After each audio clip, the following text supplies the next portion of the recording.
All right.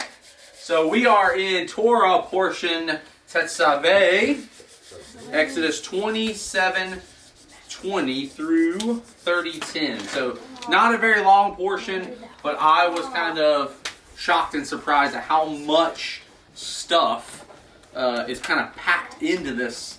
There's so much we're going to get into tonight. So let's start off with a little recap of last week. So Moses is still on the mountain. Moses is getting last week he got all the instructions for building the tabernacle. This week he's still up there getting more instructions. But what was the purpose of the tabernacle? We talked about this last week. Does anybody remember the Hebrew? Yes. Shachan Tavek, which means? What does it mean? Dwell within us. Dwell within us, yeah. So the purpose of the tabernacle was to create order in the chaos so that Yah had a place to dwell within his people. So don't forget, what is autocorrect doing? It put 4 instead of Corinthians. See, typos, look at that. So remember that we are the tabernacle. Remember that we are part of the royal priesthood if we submit and obey to his commands. We talked about this last week. So as we continue on, let's look at how these things connect to us and how they connect to Yeshua. So we're always looking for the picture type of our Messiah, but we're also looking at the tabernacle. We're going to look at the priestly garments tonight. So let's also look at how this ties to us. All right? So let's go to Exodus 27. And we're going to run through these a little bit. I'm not going to stop as many times and say, do we have any questions? So if you have questions throughout, raise your hand, shout it out, and we'll talk about it. So this is the last 2 verses that we left off last week. Also, you are to command the children of Israel that they are to bring you pure olive oil beaten for the light, to cause a lamp to burn continually in the tent of meeting outside the curtain, which is before the testimony. Aaron and his sons will set it in order to burn from evening to morning before Adonai.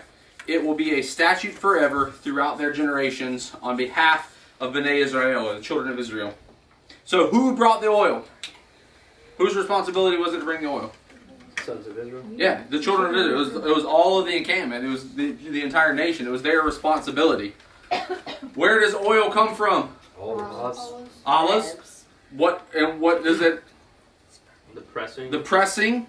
So I talked about this in the first Yeshua's teaching when we talked about the parable of salt and light.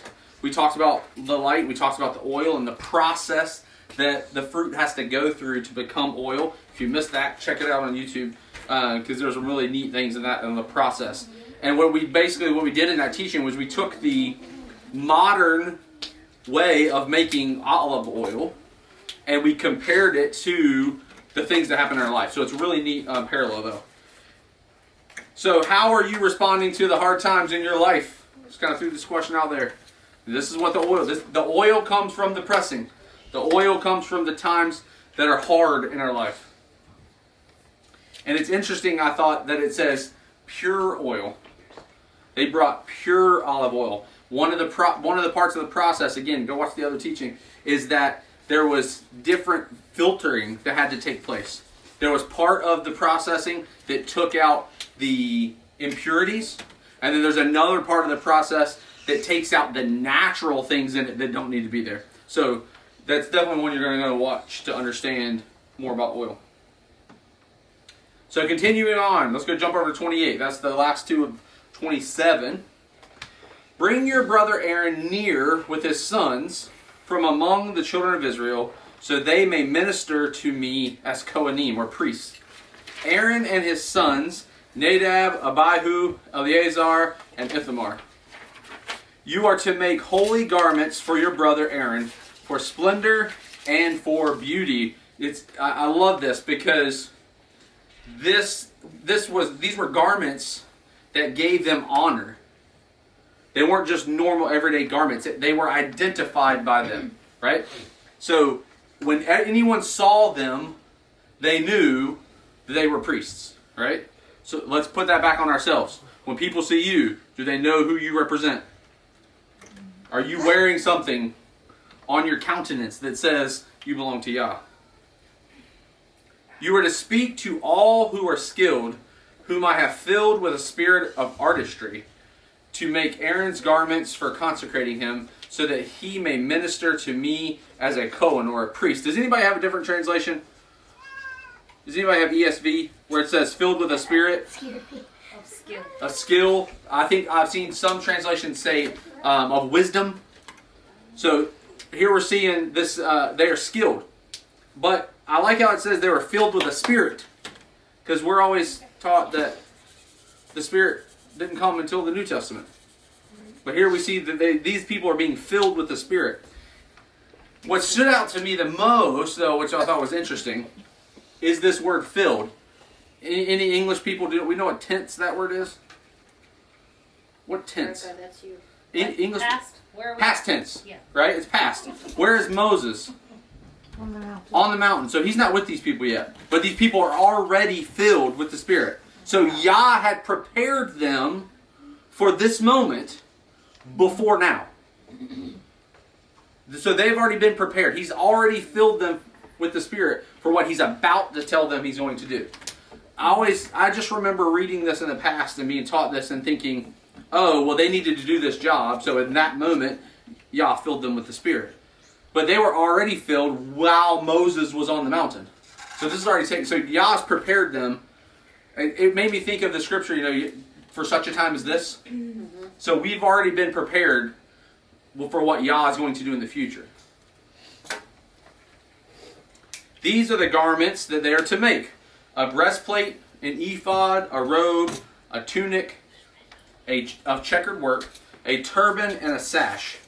They are to make holy garments for your brother Aaron and his sons, so that he may minister to me as a Cohen. They are to use gold, blue, purple, scarlet, and fine linen. They are to make the ephod of gold, blue, purple, scarlet, and finely twisted linen, the work of a skillful craftsman. It is to have 2 shoulder pieces stitched to the 2 ends, so that it may be joined together. The skillfully woven band which is upon it, with which is to be bound, is to be made like the design, and from the same piece of gold, blue, purple, scarlet, and finely twisted linen. You are to take 2 onyx stones and engrave on them the names of the children of Israel. 6 of their names on one stone, and the names of the remaining 6 on the other stone, in the order of their birth. With the work of a gem cutter engraving a seal, etch the 2 stones in the order of the name of the children of Israel. Make them enclosed in settings of gold. Fasten the 2 stones upon the shoulder pieces of the ephod to be memorial stones for the children of Israel.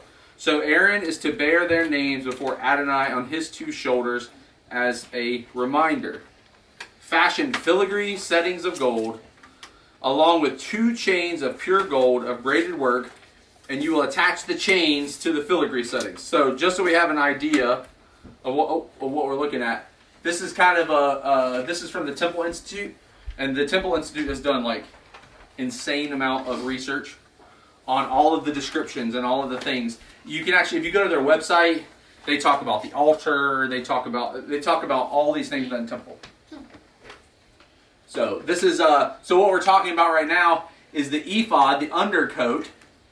And then right here we're talking about these 2 onyx stones on the shoulders that have the 12 tribes of Israel, 6 on one, 6 on the other.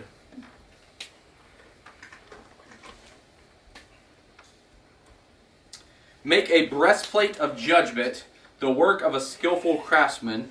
You are to make it like the design of the ephod, of gold, blue, purple, scarlet, and finely twisted linen. This word judgment, does anybody remember what that word is in Hebrew? We just did this 2 weeks ago. It's the name of the portion from 2 weeks ago. I don't remember that. It's mishpatim. Mishpatim. The judgment, the right rulings. So it's interesting that he's talking now about the breastplate, but he calls it the breastplate of right rulings. So we're going to see how this ties in a little bit.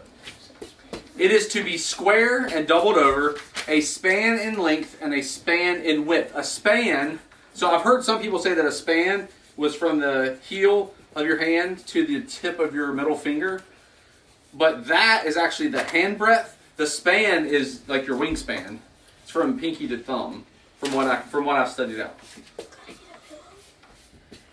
Set within it 4 rows of jewels, a robe of ruby, topaz, and emerald for the first row. That's got to be really pretty. All these jewels on it. A turquoise, a sapphire, and a diamond for the second row. Diamond shoe. A jacinth, an agate, and an amethyst for the third.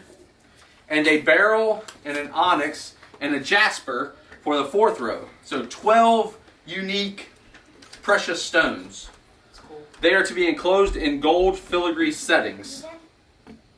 So if we actually look back, if we go back to that picture that we had before, I always thought that this was a solid piece of gold, and then the stones were on them.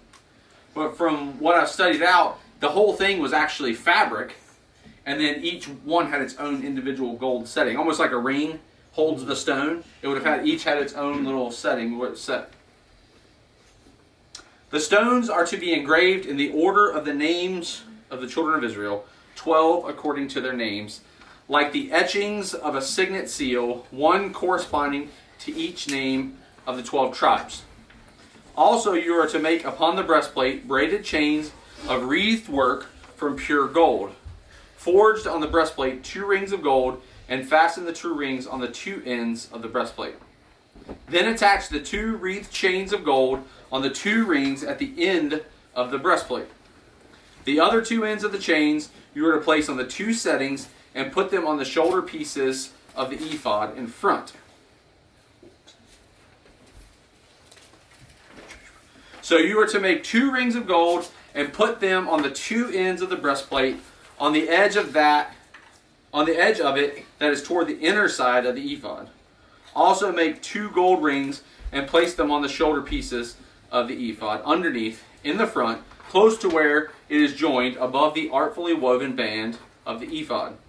Then they will bind the breastplate by its rings to the rings of the ephod with a blue thread, so that it may be on the skillfully woven band of the ephod, and so that the breastplate will not come loose from it. So, let's go back to this picture real quick. So we can kind of see what he's talking about here. So here's the breastplate made out of fabric. Each one of these has a gold setting. Here's the gold chains that connect the 2 onyx stones that were on the shoulder. The chains hold this together, right? Kind of a cool little visual. Yeah, the visual is very helpful. I'm reading it and going, Yep. I can't follow you. What?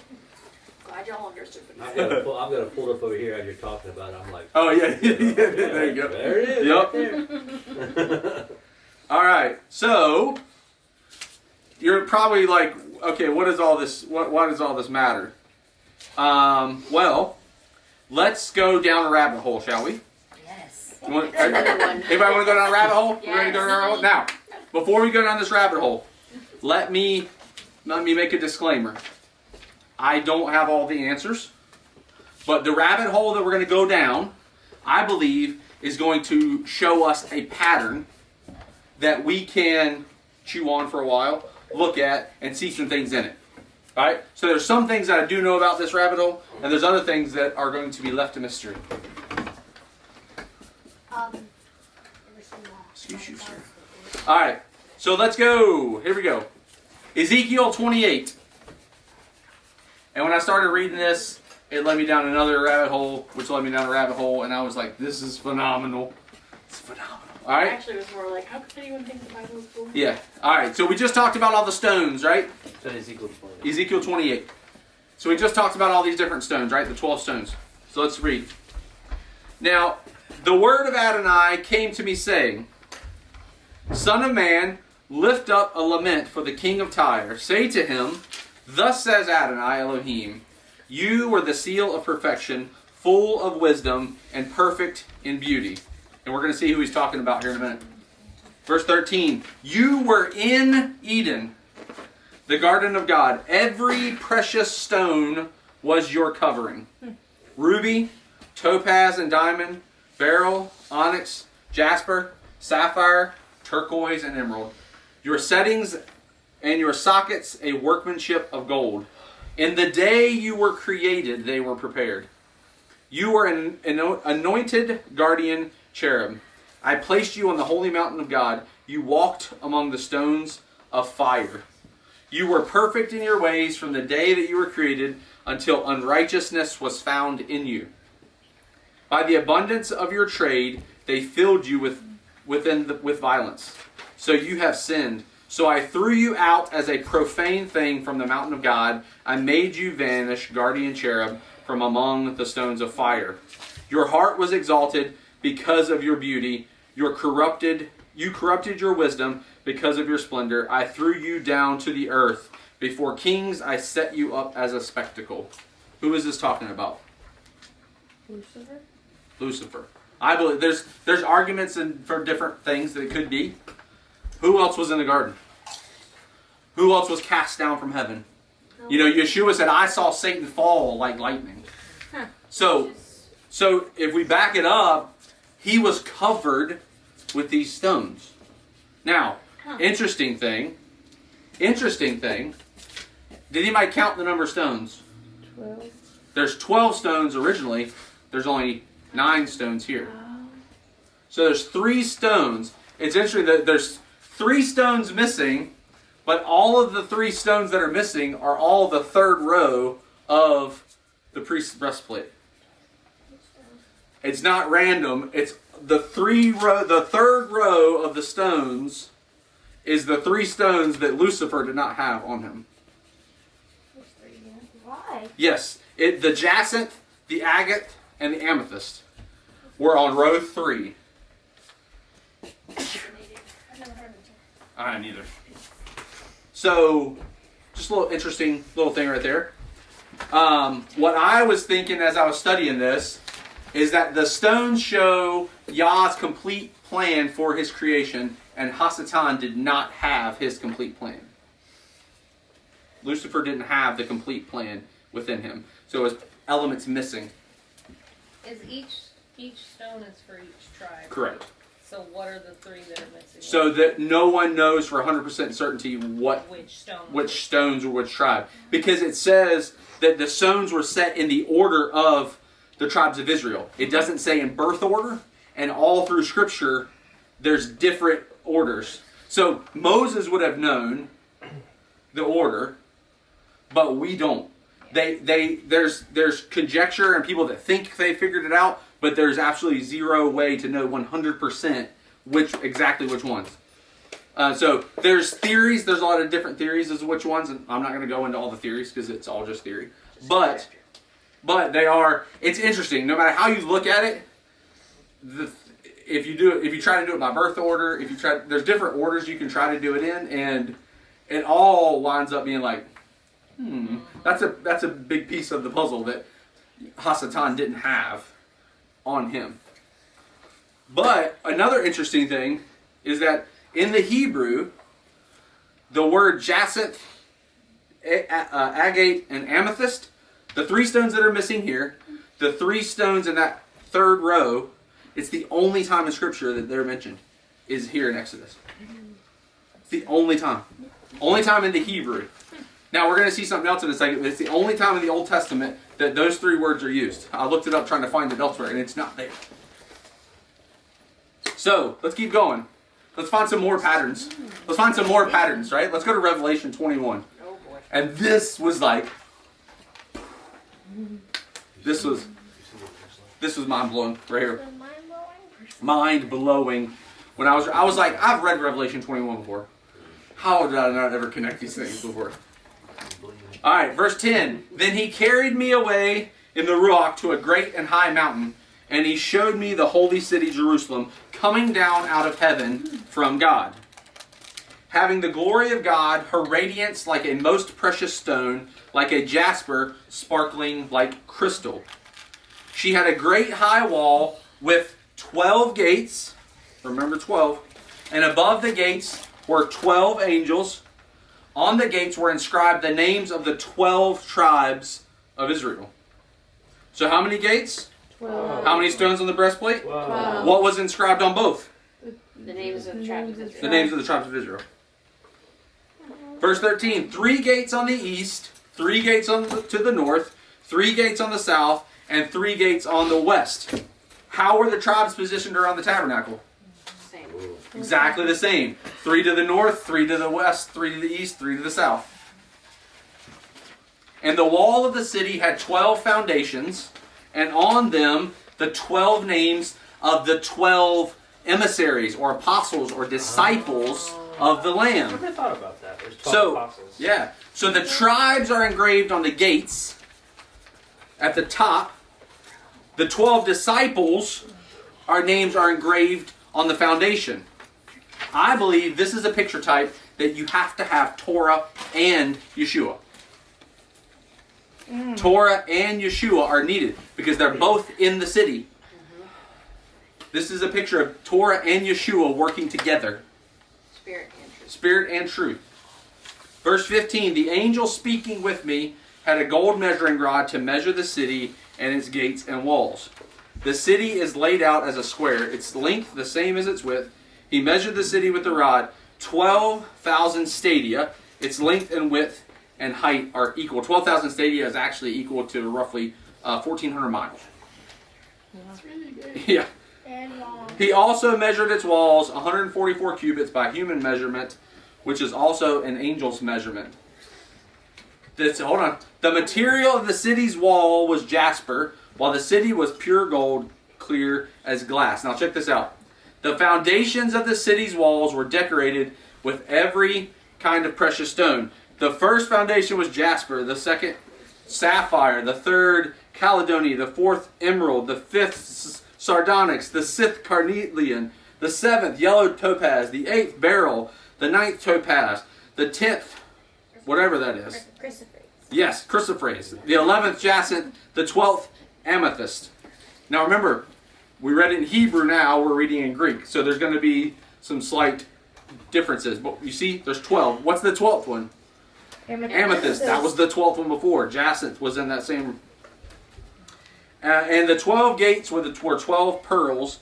Each of the gates was from a single pearl. And the streets of the city were pure gold, transparent as glass. I saw no temple in her, for its temple is Adonai, Elohei Sabaoth, and the Lamb.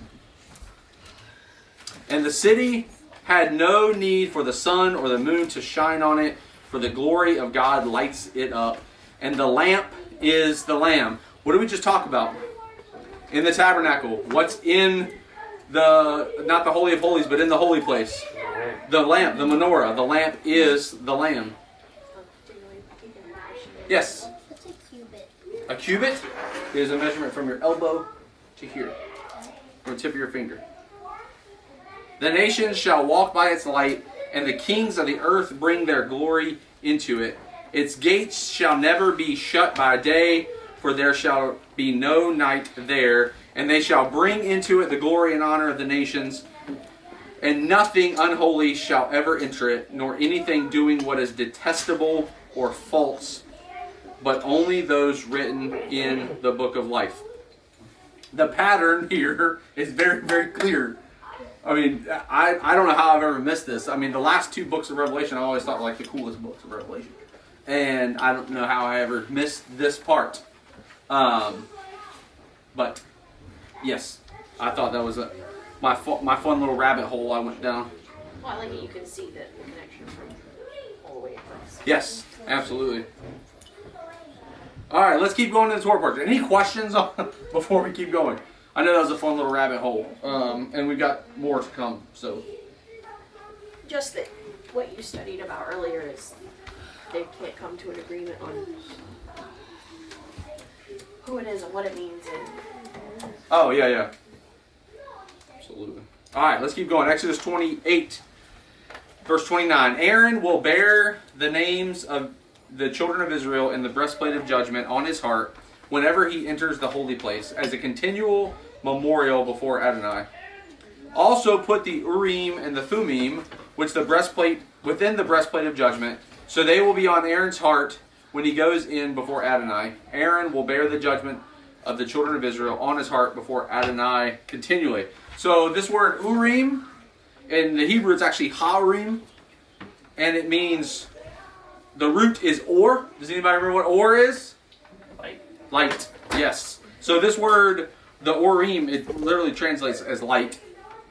And then there's the Tumim, which is the plural of the Hebrew word tam, which is completeness or integrity. And these were the two stones that some say that there was pockets built into the backside of the breastplate that they would store their own, so it was close to his heart.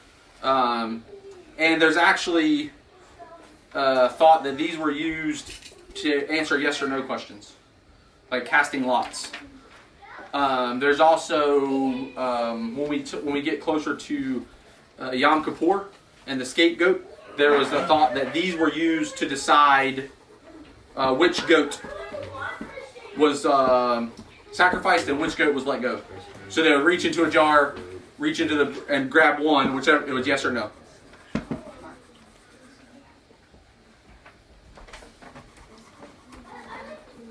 Verse 31, you are to make the robe of the ephod entirely of blue. It is to have a hole for the head in the center, and a binding of woven work around the hole as a collar, so that it may not be torn. On the hem of it you are to make pomegranates of blue, purple, and scarlet, all around the hem, with golden bells between them. One golden bell and a pomegranate, then another golden bell and a pomegranate on the hem of the robe, all around. It must be worn by Aaron whenever he ministers. The sound will be heard when he goes into the holy place before Adonai and when he comes out, so that he does not die. Also, you are to make a plate of pure gold and engrave on it, like the engravings of a seal, holy to Adonai. Attach it with a violet cord onto the turban on the front of the turban. So this word plate, this is like actually kind of, it's neat. I meant to get a picture so you can see it up close. But it was actually a gold like headband that would be tied in the back. And on it was written, holy to Adonai. So set apart, but it wouldn't have said Adonai. It said Yah. It had Yod He Vav He written on it.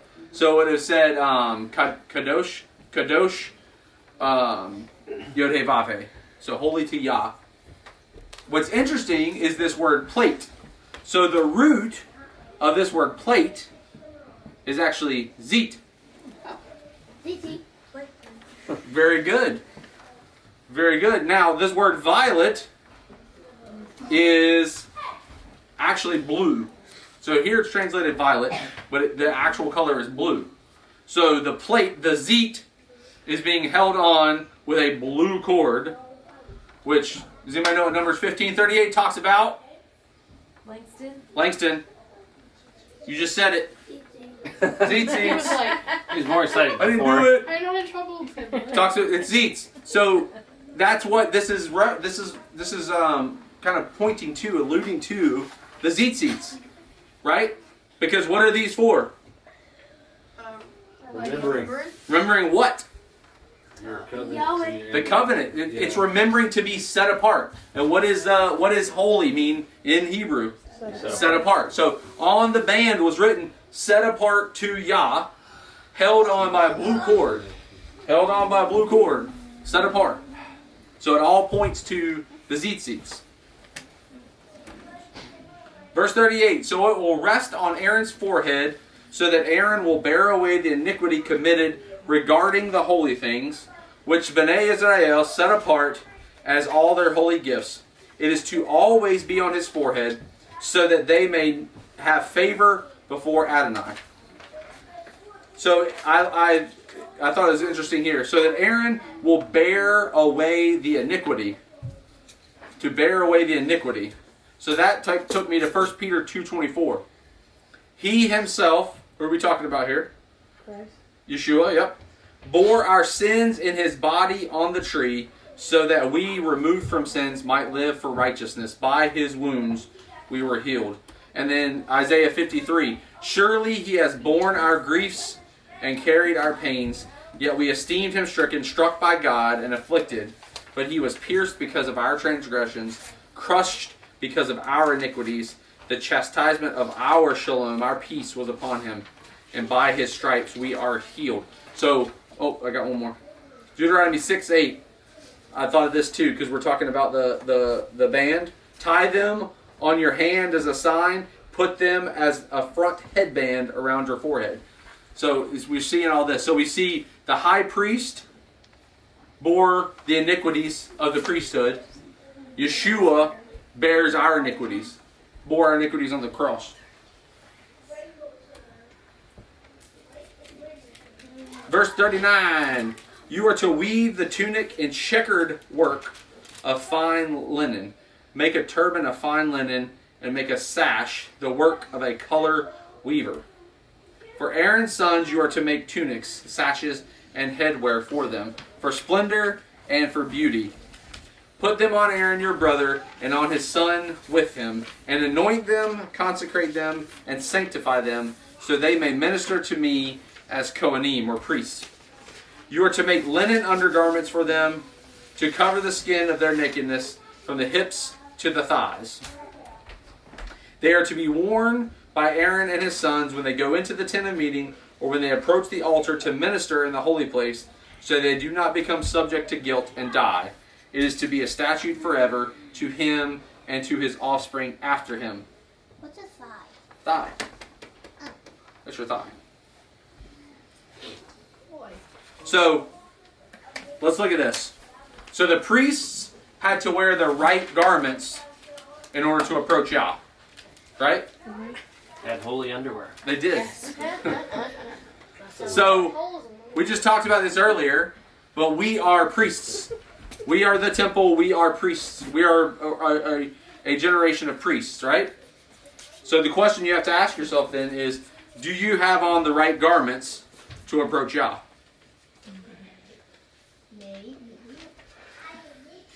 Are you asking us actually? I mean, it's a rhetorical question for you to chew on. So, thinking about garments and having on the right garments, let's look at Matthew 22.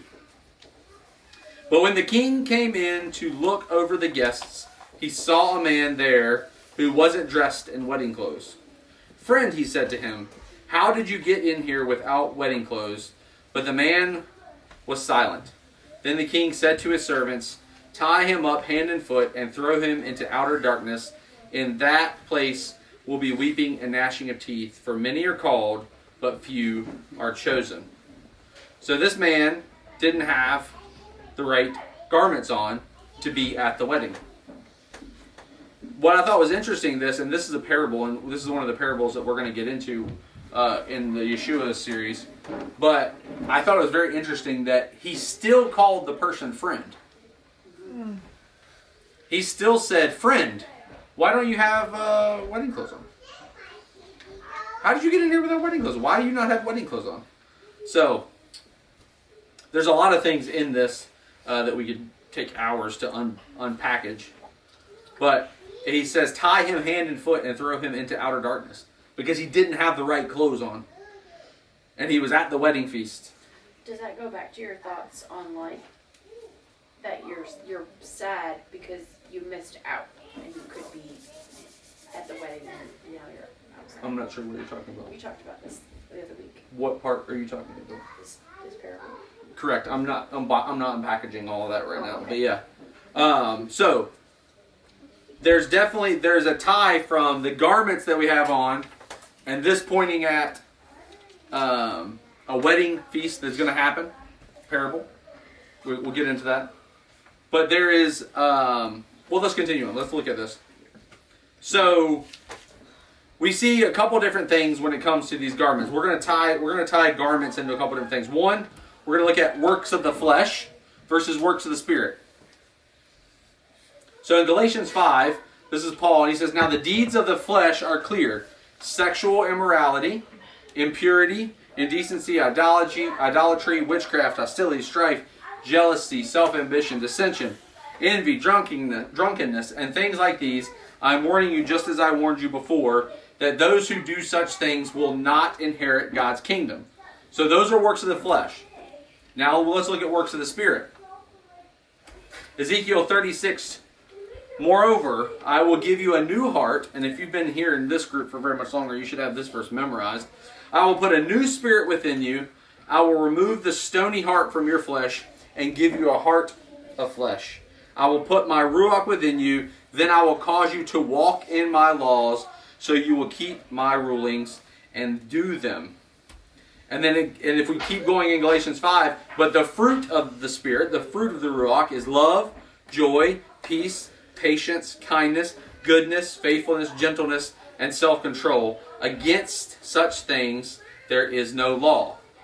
So I would say that what you put in your spirit and what fruit you bear shows what garments you are wearing.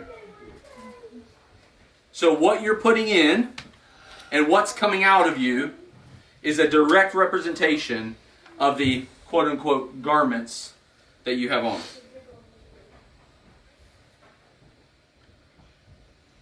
Any questions? Well, what we've gone over so far before we jump into the next chapter in Exodus. No, but I have something to add. Go ahead. I brought this up weeks ago, but it goes with this perfectly. Revelation 22:14. In ESV it says, "Blessed are those who wash their robes, so they may have the right to enter the tree of life. They may enter the city by the gates." And then King James says, "Blessed are they that do his commandments, that they may have the right to the tree of life."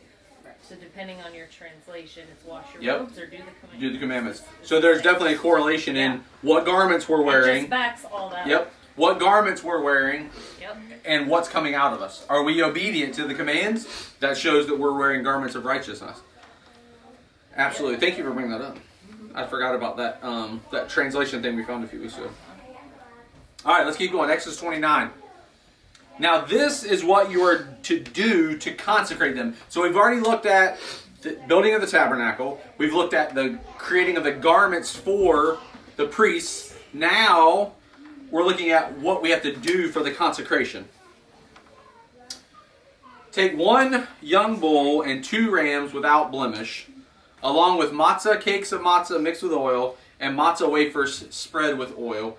Make them from fine wheat flour. You are to put them into 1 basket and present them along with the bull and the 2 rams. You are to bring Aaron and his sons to the entrance of the tent of meeting and wash them with water. Then take the garments and put the tunic on Aaron along with the robe, the ephod, and the breastplate. Gird him with the artfully woven band of the ephod. Set the turban on his head and put the holy cornet on the turban. That's the headband. Then you are to take the anointing oil, pour it upon his head, and anoint him. Like you just put the clothes on, and now you're going to pour oil on him? Dude, put the oil on first. Also, you are to bring his sons and put tunics on them. You are to gird Aaron and his sons with sashes, tie headwear on them, and they shall hold the priesthood by a perpetual statute. In this way, you are to consecrate Aaron and his sons. You are to bring the bull before the tent of meeting, and Aaron and his sons are to lay hands on its head. You are to slaughter the bull before Adonai at the entrance of the tent of meeting. Then take the blood of the bull, put it on the horns of the altar with your finger, and pour out all the remaining blood at the base of the altar. Also take all the fat that covers the innards, the lobe above the liver, the 2 kidneys, along with the fat that is on them, and burn them on the altar. But the meat of the bull, along with its skin and its dung, you are to burn with fire outside the camp. It is a sin offering. Then take 1 ram, have Aaron and his sons lay their hands upon his head of the ram. Then slaughter the ram, take its blood, and sprinkle it around the altar. You are to cut the ram into pieces, wash its innards and its legs, and place them with the head and other pieces. Then you are to offer the whole ram up in smoke on the altar. It is a burnt offering to Adonai, a sweet aroma, an offering made to fire by Adonai. Then take the ram and have Aaron and his sons lay their hands upon the head of that ram. Slaughter the ram, take its blood, and dab it on the tip of the right ear of Aaron and on the tip of the right ears of his sons, on the thumb of their right hands, and on the big toes of their right feet. Then pour the blood on the altar all around. Also, you are to take some of the blood that is on the altar, along with the anointing oil, and sprinkle it on Aaron and his garments, and on his sons and their garments. In this way, he and his garments are to be consecrated, along with his sons and their garments. Do you have a question? Yeah, what's a dung? Dung, that's It's a weird word. Moreover, take some of the fat from the ram, along with the fat tail and the fat that covers the innards, the covering of the liver, the 2 kidneys, and the fat that is on them, along with the right thigh, because it is a ram of consecration. Also take 1 loaf of bread, 1 cake of oiled bread, and 1 wafer out of the basket of matzah that is before Adonai. There's a lot of odd things being talked about here. Yeah. These were considered the most valuable parts of the animal culturally.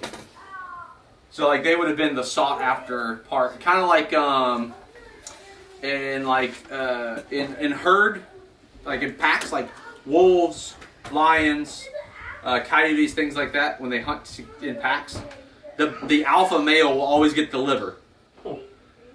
Like it's a sought after part, like it has like a lot of nutrients and like that's the sought after parts, right? So it's the same thing. Like these were things that would have been culturally like the best part of the animal. Yah's saying you don't get them, put them on the altar, burn them up. They're mine.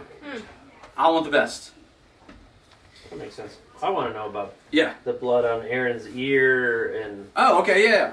So I forgot to put that in my notes, but That's weird. Yeah, So the thought is, again, I say the thought because it's not ever explicitly expressed in Scripture, but the thought is that if you anoint the ear, the right side is always the side of authority. It's always the strong side. So ear, hand, toe, everything that you hear, everything that you do, and everywhere you go is supposed to be set apart for Yah. Okay. So that's the thought. I don't think it's ever specifically like spelled out, but that is the assumption, the thought behind. That's what all the sages teach too. Is that what you hear, what you do, and where you go should always be set apart for Yah. And if you think about the priests, that's everything they did had to be set apart for Yah. Verse 24, you are to put the entirety into Aaron's hands and the hands of his sons and present them as a wave offering before Adonai. Now the wave offering was a symbol of just basically showing it to God and saying, this is yours. See this right here? See this? I'm giving this to you. This is an offering to you. I have a question. Yes. When they say burn it up, Burn it. like till there is no more, Nothing. And we're going to see that again in a second too. they don't always do that. No. Okay. Nope. Because I was saying I know some of it is for the priests. Correct. This is specifically to consecrate the priests. Okay. This is specifically just for the priests. So it doesn't happen all the time. Correct. No. This was and we'll see in a second, but this was a 7-day process. And every day for 7 days they had things they had to do. This was just the initial. Just to right? set up the Where we priesthood. are? That's Yeah, it, yep. Just to set it up. Just to set up the priesthood. Yeah. So continuing on, then you are to take them out of their hands and offer them up in smoke on the altar on top of the burnt offering as a sweet aroma before Adonai, an offering made by fire to Adonai. Also take the breast of Aaron's ram of consecration and wave it as a wave offering before Adonai. So it will be your portion. So now they get this part. It wasn't all of it they got burned up. So now they're getting their portion. Set apart the breast of the wave offering and the thigh of the contribution, which is waved and offered up, from the ram of consecration, including what belongs to Aaron and his sons. It is to belong to Aaron and his sons as their due share forever from the children of Israel, because it is a contribution. This is what you were talking about. There's part of it that's always theirs. From the children of Israel and their sacrifices of fellowship offerings, their contribution to Adonai. Right, I was just clarifying because I was like, Yep. you're not expecting the priest to eat burnt meat. No. That was what was Yah's. Seems And kind of hard. then he gave them the stipulations of what they could keep Right. as a perpetual thing for So did they the get priesthood. liver? Did I miss that? No, they got the breast and the thigh. Who got the liver? What? Who got the liver? Lord. The lobe above the liver got burned up. Right, but Yeah. the actual. Oh, liver, I don't know. It doesn't. It doesn't say. No. Okay.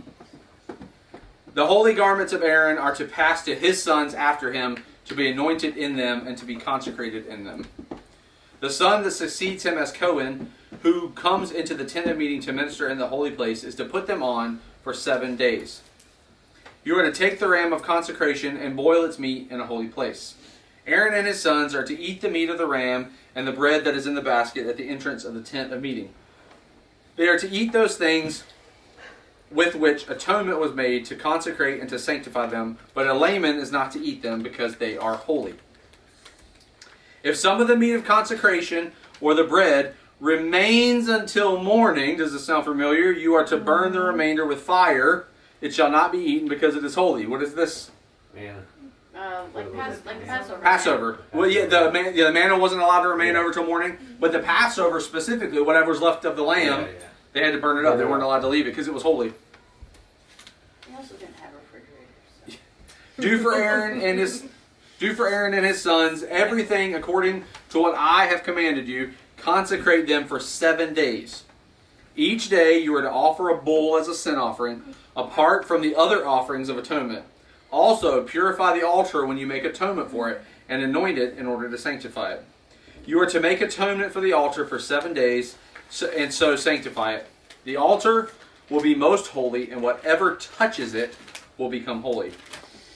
This made me think too of, I know this is talking about the altar specifically, but we think about the Ark of the Covenant, everything we talked about within the last couple weeks had the poles to carry it because they weren't supposed to touch it, right? And we're going to read later on they're trying to transport the Ark. It starts to fall. What happens? Someone reaches out, touches it. What happens to them? They die. Why? Because it was holy. Because that person became holy. Yeah, they were in the presence of the Lord real fast.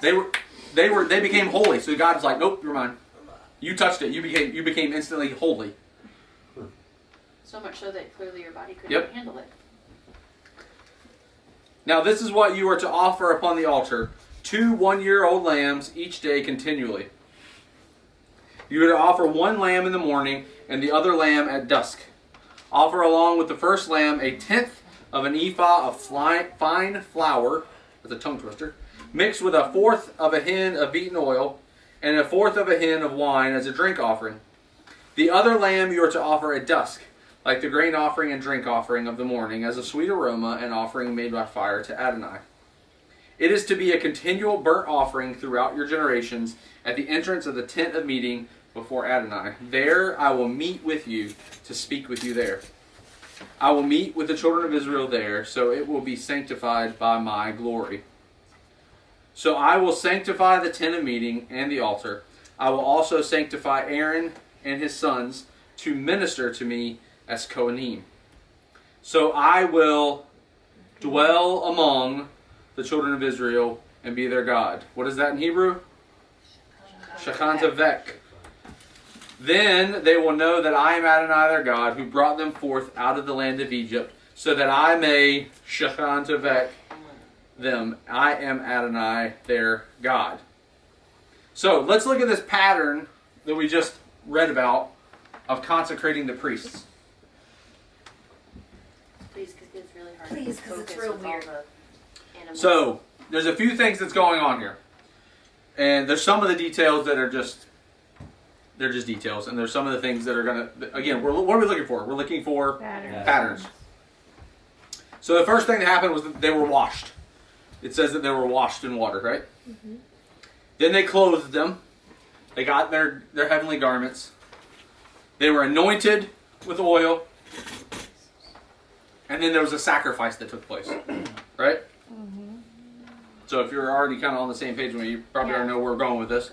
So washing in the water. This is a picture type of baptism, right? So what happened with Yeshua? The very first thing that happened to him before he started his ministry, he was baptized. So we see, who is Yeshua now? He is our high priest. Then they were clothed. Now, this is a picture type of developing spiritual garments. That's what we've been talking about. We've been talking about obeying His commands, and the fruit that comes out of us is a exact demonstration of the garments, the spiritual garments that we have on. And then we talked about the headband. They put the headband in the turban, our tzitzits. And what were those for? They set you apart. Holy unto Yah was written on the band, right? So we're seeing this pattern. Anointed, poured over the head. There's also a spiritual anointing that takes place. And if we think about it, what happened after Yeshua was baptized? The lady anointed him. And then first the dove descended, and then he was anointed. But the lady, she anointed When she anointed his feet. And then, of course, the last thing that's in this pattern of this consecration was sacrifice. Yeshua became our ultimate sacrifice. So they sacrificed rams and lambs. Yeshua became our ultimate sacrifice. But the most important part of the consecration was that blood was shed. Blood was shed to consecrate the priest and the altar. Blood was shed so that we could be consecrated, so that we could be sanctified and become priests. So then the question is our life laid down? Because that's our part of this. If we're going to be priests unto Yah, are we being washed in the Word? Are we developing our spiritual garments? Are we allowing His Ruach to anoint us? And then are we laying down our lives as a sacrifice for Him? I do have a question. Yeah. How would Yeshua follow the pattern of clothing? Isaiah talks about that he put off his heavenly garments and put on the garments of a man to be a part of that. That's good. You just didn't have that one up there. Oh, sorry. Yeah, I apologize. Remember. Some of this stuff I was typing this afternoon because it was just like coming to me. Did you get your picture? Okay. Do you want any of this to read, or do you need it to read because of your... Well, there's only 10 more verses. And then the way I have everything interjected this week just kind of didn't fall that way. You say we'd happy to help more. No, you're not good. You can read if you want Exodus 30. Sure. You can read. I think you can read straight through. I'll stop you if not. But yeah, just read straight through verse 10. You are to make an altar of acacia wood for burning incense. It is to be square, 1 cubit in length, 1 cubit wide, and 2 cubits high. The horns must be of one piece with it. You are to overlay it with pure gold on top, all around the sides and over the horns, and you are to make a crown of gold for it all around. Make 2 golden rings for it under the crown on 2 sides, and they will be holders for poles to carry it. Make the poles of acacia wood and overlay them with gold. You are to set in front of the curtain that is in front of the Ark of the Testimony, in front of the atonement cover that is over the testimony, where I will meet you. Aaron must burn sweet spices of incense there every morning. When he attends to the lamps, he is to burn it. Also, when Aaron keeps the lamps lit at dusk, he must burn it. There must be incense continually before Adonai throughout your generations. You must not offer up unauthorized incense on it, nor should any burnt offering or grain offering be there, nor should you pour any drink offering there. Aaron is to make atonement upon the horns once a year with the blood of the sin offering throughout your generations. It is most holy to Adonai. So now we see the altar of incense. And I believe I didn't have it in my notes, but I believe it was the psalmist David that said that our praise rises like incense. So he's alluding back to the tabernacle and the temple when he says that there was supposed to be incense continually being burnt. Just like we should constantly be in prayer and in praise, giving glory to Adonai. Must smell really good. Oh yeah, I'm sure. So that is the end of the portion, but let's finish out tonight by looking at one more pattern. I told you there was another rabbit hole we were going to go down. Let's look at one more pattern. Oh, babe, can the kids go with 8:10? We're almost done. Okay. We started late, so they can help them. Okay. All right, Ezekiel 43. So let's set up if you want to turn to Ezekiel 43, I'm going to set up a little bit of context for you before we start reading. So in Ezekiel 43, Israel is in captivity. They're in exile in Babylon. They've been there for about 25 years. Why are they in exile? Does anybody know why they're in exile in Babylon? They were disobedient. They were disobedient. They disobeyed Yah's commands. They turned to false idols, idol worship, false gods. It's terrible. You know, like the thing God says, don't do this, and it'll be good. They do it, and it turns out bad. And then in chapter 40, it starts, Ezekiel begins to have a vision of a new temple. And an angel takes him to the top of a mountain and begins to show him a bunch of different things in this temple. And so 43 is where we're going to pick up in this. If you want to read something really cool, start at chapter 40 and read through the rest of Ezekiel. It's phenomenal. It's fascinating. But we're going to start here in verse 10 of 43. As for you, son of man, inform the house of Israel of the temple, so that they will be ashamed of their iniquities and have them measure the plan. So the angel has just showed Ezekiel the temple and what it's supposed to be like. Now they're in exile. They have no temple. Their temple has been destroyed. They don't have anything. So he says, show them this temple that I'm showing you. Or he says, describe it to them, right? And it says, so they will be ashamed of their iniquities and have them measure the plan. And if they are ashamed of everything they have done, make known to them the plan of the house, its layout, its exits, its entrances, all its plans, all its statutes, and all its laws, and write it in their sight, so they may observe its entire plan and all its statutes and execute them. So they got exiled because they turned from Yah. So Yah is saying, show them this temple, and if they're ashamed of what they've done, so this idea of, okay, they're ashamed, they're going to turn back to Yah now, then draw it out for them. Make this part where it says, make known to them, he actually says, some translations say, sketch it out so they can see it. So if they're going to turn back, then you can show them the plan for the temple. And it says, its entrances and all its plans, statutes, and its laws. Plans, it just means the design. Statutes, we've talked about this word before. It is the appointed customs. It is a picture of the Moedim. It alludes to the Moedim. And all of its laws. This word laws is Torah.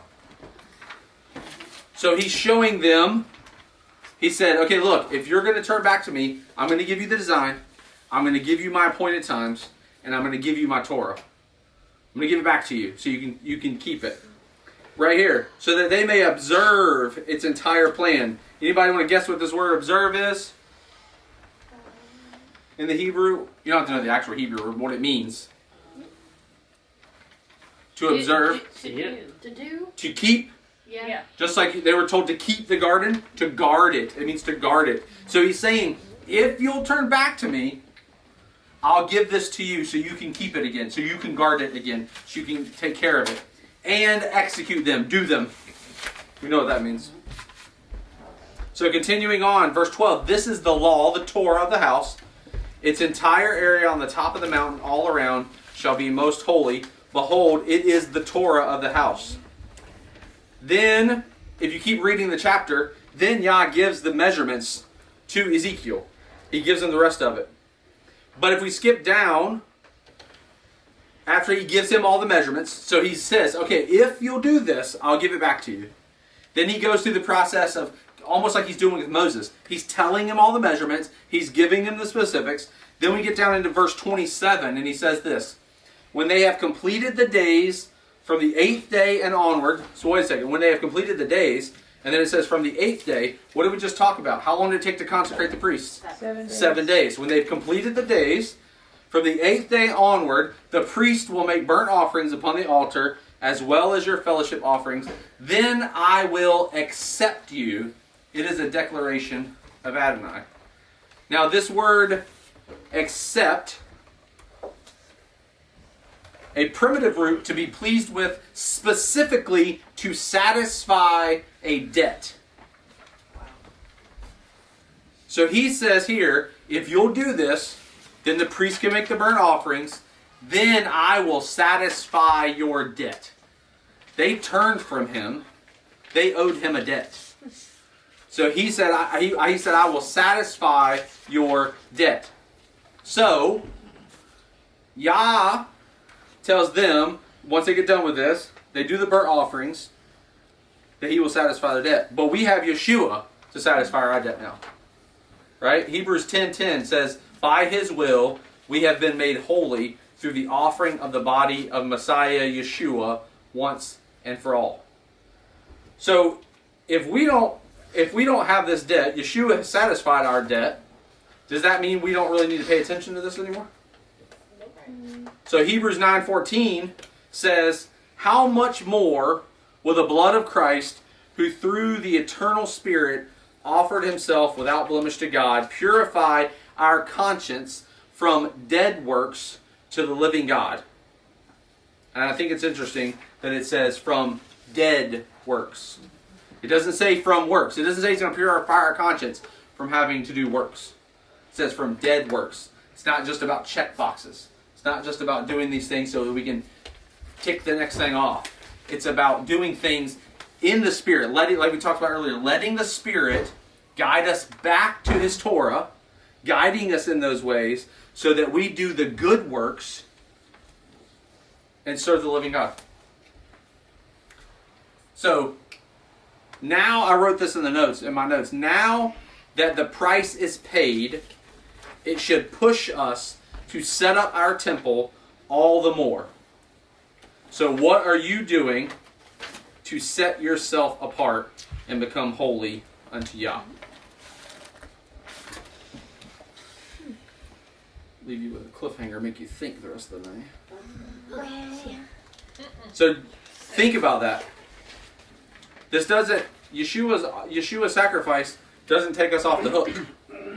As a matter of fact, it should push us harder. Should push us to want to get our temple right. To want to get this thing right. So it's almost like if someone makes a sacrifice, you want to strive harder so that their sacrifice was not in vain. Same thing with us in Yeshua. We know He paid our price. Our debt has been paid. So why would we not want to strive harder in our salvation to make a temple that is worthy of that sacrifice that He paid? Yeah. I mean, you can look at the picture type of like Paul. You know, he always talks about being like a slave, right? And I think we forget often that like the word says that like we were bought with a price. We were bought. He purchased us. So like, we don't understand that because we're not like slavery. Well, in general, is done away with here, and like, but the idea that you owe them. They bought you. They prevented you from eternal, death.